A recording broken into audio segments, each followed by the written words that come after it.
कष्टभंजन देव।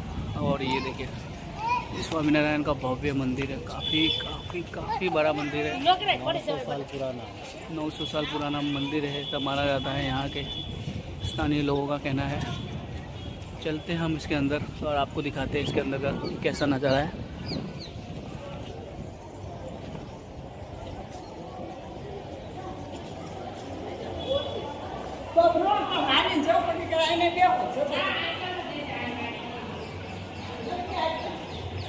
वाह, काफ़ी अच्छा है।